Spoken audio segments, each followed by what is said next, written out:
fight for the people whose stories and voices have not been heard. But I'm so passionate about this march because my parents were directly affected by gun violence and the easy access of assault weapons.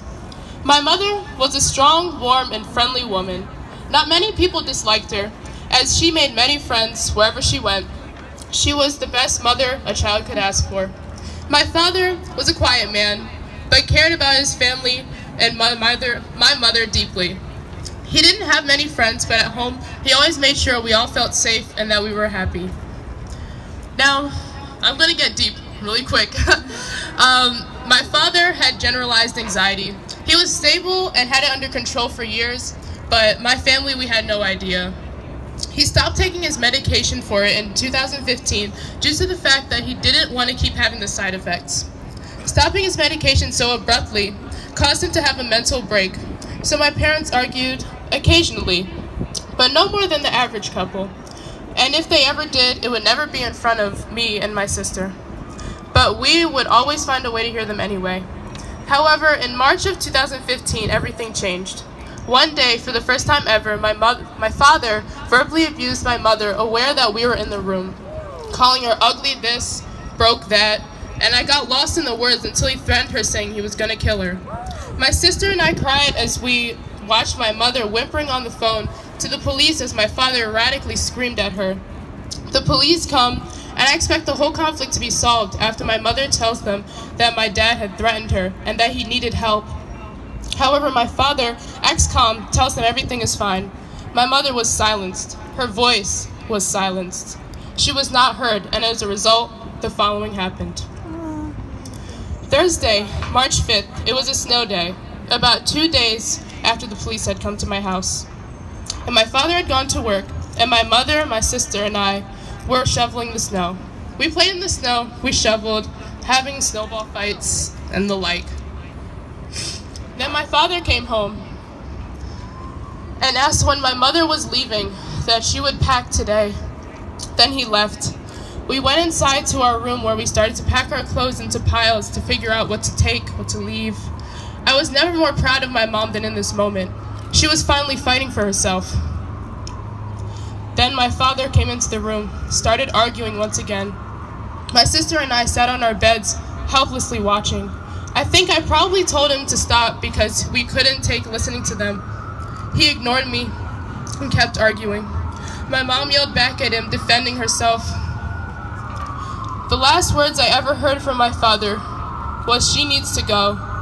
He brought out a gun and shot my mother twice, right in front of my sister and I. My sister tried to grab the gun. My ears were ringing because the shot was right next to me.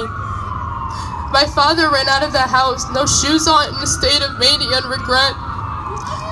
He drove to some apartment complex and wrote a letter stating how much he lamented his actions and he wished he hadn't done what he had done, and shot himself. While at home, I called the police, yelling my address. My sister calls my aunts incoherently screaming and ran outside screaming for help. I jumped to my mom, holding her bloody, lifeless body in my arms, telling her, "It'll be okay. It'll be okay." From that moment, I knew nothing would be okay. This is what guns do to families.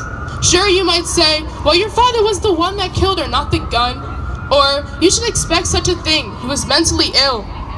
If he hadn't had the gun in the first place, would me and my sister be orphaned right now? My father had bought his gun that day while we were shoveling snow. He was impulsive on his mental state and bought a gun to shoot my mother due to his anger.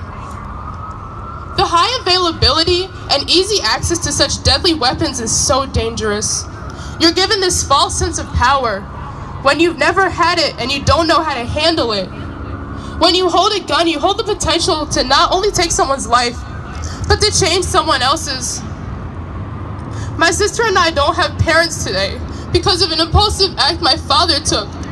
He was allowed to take that because guns were so available to him.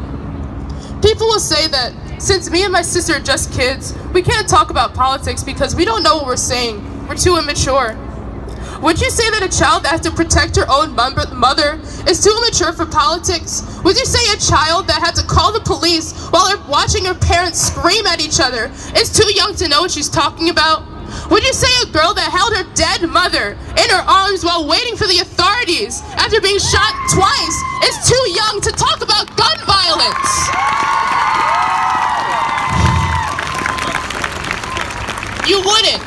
You wouldn't, because teenagers are directly affected by these things every day, and I know these effects. And even if people don't experience it, they have enough intellect to understand the severity of these problems.